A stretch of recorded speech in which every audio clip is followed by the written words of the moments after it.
I let my loneliness blind me to your love. Please, give me a chance to prove myself again. A long time ago, in a peaceful Igbo village called Umobi, life moved at the rhythm of the talking drums. Everyone knew everyone, and secrets rarely survived the light of the day. Nneka, a beautiful woman with skin that glistened like the morning dew, was married to Obiora, a farmer known for his hard work and kind heart. They were the picture of happiness, or so it seemed. Nneka, have you prepared the yam for dinner? Obiora called out one evening, his voice warm and full of love. Yes, my husband, it's almost ready. Nneka replied, smiling as she stirred the pot. But behind Nneka's smiles was a secret that no one, not even the walls of their huts, could guess. Nneka had begun to invite strangers into her home. When Obiora went to the farm, these were not villagers. They were men from far away towns, dressed in fine clothes and speaking with honeyed words. One sunny afternoon, Obiora's friend Chuka, who was known for his sharp eyes, decided to visit. Obiora, my brother, how are your crops doing? Chuka asked as they walked together. They are doing well. Nneka's good cooking gives me strength to work hard, Obiora said proudly. Chuka paused. It's good to trust your wife, but sometimes it's wise to be sure of what happens in your absence. Obiora frowned. What do you mean? Chuka hesitated before speaking. I have seen strangers at your house several times when you are not around. Obiora's heart skipped. Are you certain?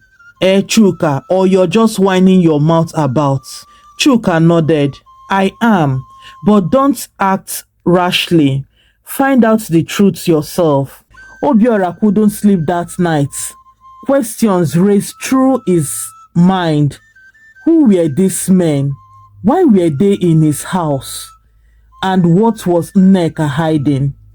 The next morning, he decided to stay back from the farm, pretending to live as usual, hiding among the banana trees. Obiora waited to uncover the truth. Obiora's heart pounded as he crouched behind the banana trees, the sun beating down on his back. He could hear the chirping of birds, the rustle of leaves, and faintly the sound of voices coming from his hut. Nneka, is your husband away? A deep voice asked. Yes, he's gone to the farm as always, Nneka replied. Her voice sounded differently, playful and carefree. Obiora's chest tightened. He recognized that voice. It belonged to Eze, a trader who often visited their village. Come in, Nneka said. I made your favorite soup. Obiora's anger boiled more, but he kept calm. He decided to see more before he acted. Peering through the window, he saw Nneka serving Eze a bowl of steaming soup. They laughed as they ate, their heads leaning closer than necessary. Obiora clenched his feet. He had seen enough. Bursting into the hut, he shouted, What is going on here? Nneka's heart chattered to the ground. Eze froze, his mouth full of soup. Obiora, Nneka stammered, What are you doing here too? I should ask you the same, Obiora said, his voice trembling with a mix of anger and hurt. Who is this man? And why is he in my house? Eze stood, wiping his mouth. I should leave. You are not going anywhere, Obiora barked, blocking the door. Nneka, explain this now. Nneka's eyes filled with tears. I was lonely. You are always at the farm and I needed someone to talk to. Talk to? Obiora said bitterly. This doesn't look like talking. Eze tried to speak. It's not what it looks like. Silence! Obiora thundered. You have no business here. The confrontation ended with Eze fleeing and Nneka sobbing on the floor. But for Obiora, the betrayal cut deep. He knew this was only the beginning of a storm. The next morning, the village buzzed with news of what had happened. Obiora had confided in Chuka, who shared the story with his wife, and soon it spread like wildfire. At the market square, women gathered, their voices hushed but excited. Did you hear about Nneka? One woman said. Who would have thought? She seemed so devoted to Obiora. Another replied. Meanwhile, the men choked their heads in disappointment.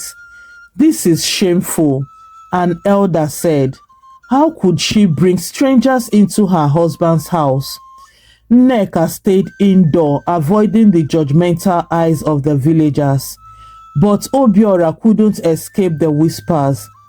Everywhere he went, people pitied him, and the shame felt like a heavy cloak he couldn't remove. One evening, Obiora called for a family meeting. His parents, Nneka's parents, and the village elders gathered in their compound. Obiora, we are here to listen. His father said, tell us what has happened. Obiora recounted the events, his voice steady but pained. Nneka sat with her head bowed, unable to look anyone in the eyes. The elders deliberated. Finally, the oldest among them, Pa Nduka, spoke. Nneka, you have broken the sacred trust of marriage, he said, but every mistake offers a chance for redemption. Do you wish to make amends? Nneka nodded, tears streaming down her face. I do. I love my husband and I want to fix what I have broken. The elders turned to Obiora. Do you wish to give her that chance? Pa Nduka asked. Obiora hesitated. His heart was torn. Could he forgive her? Should he? The night after the meeting, Obiora sat alone under the large Iroko tree in their compound. The moonlight bathed the yard in a soft glow, and the sound of crickets filled the silence. He couldn't stop thinking about Pa Nduka's question. Could he give Nneka a second chance? As he pounded, Nneka approached quietly. She knelt down before him, her face wet with tears. Obiora, she began softly, I don't have the right to ask for forgiveness, but I want to, she sniffed. I let my loneliness blind me to your love. Please, give me a chance to prove myself again. Obiora's heart ached. He wanted to stay angry, but he saw the sincerity in her eyes. He took a deep breath. Nneka, I am not sure I can forget what you did, he said, but I am willing to try if you are truly ready to change. Nneka nodded eagerly. I am. I will do whatever it takes. The next day, the elders met again to formalize the reconciliation. Nneka was given tasks to show her commitment, serving the people and making peace offerings to Obiora's family. The village women, though initially skeptical, began to guide her back into her fold. Slowly, the whispers in the village turned from judgment to hope. Obiora, too, found it in his heart to rebuild his trust. Though it took time, he and Nneka worked together, tending to the farm and sharing their days gradually. Their laughter returned, and with it, the love that once defined their marriage. But both of them knew the journey was far from over. Redemption was not a destination, but a path they had to walk together, one step at a time. Months passed in Umobi, and the once scandalous tale of Nneka and Obiora became a story of resilience. The couple seemed closer than ever. Yet, lingering doubts weighed heavily on Obiora's heart. Trust, like a fragile pot, took time to mend.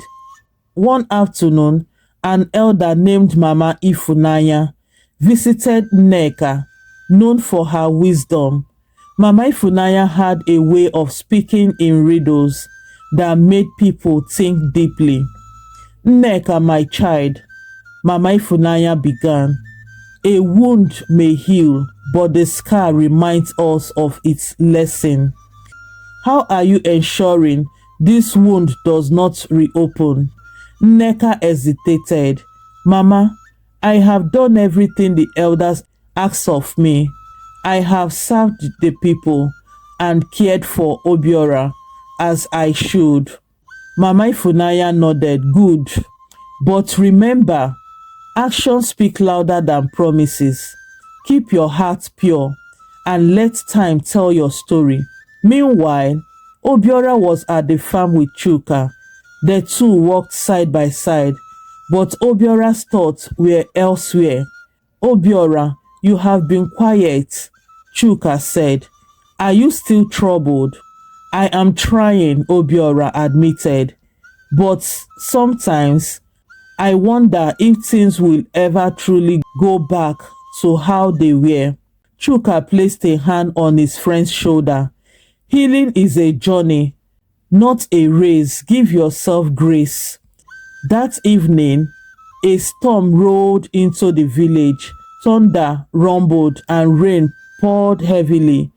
As the storm raged, Nneka and Obiora huddled inside, sharing story by the fire. For the first time in months, they laughed freely.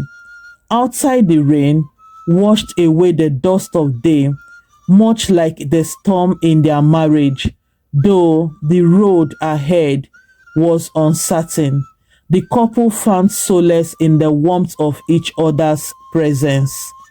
Thank you so much for watching this story. Please drop in the comment section your thoughts about this story. And please do not forget to like, subscribe, and share this story to your loved ones and your friends. Until I bring another one your way. Bye.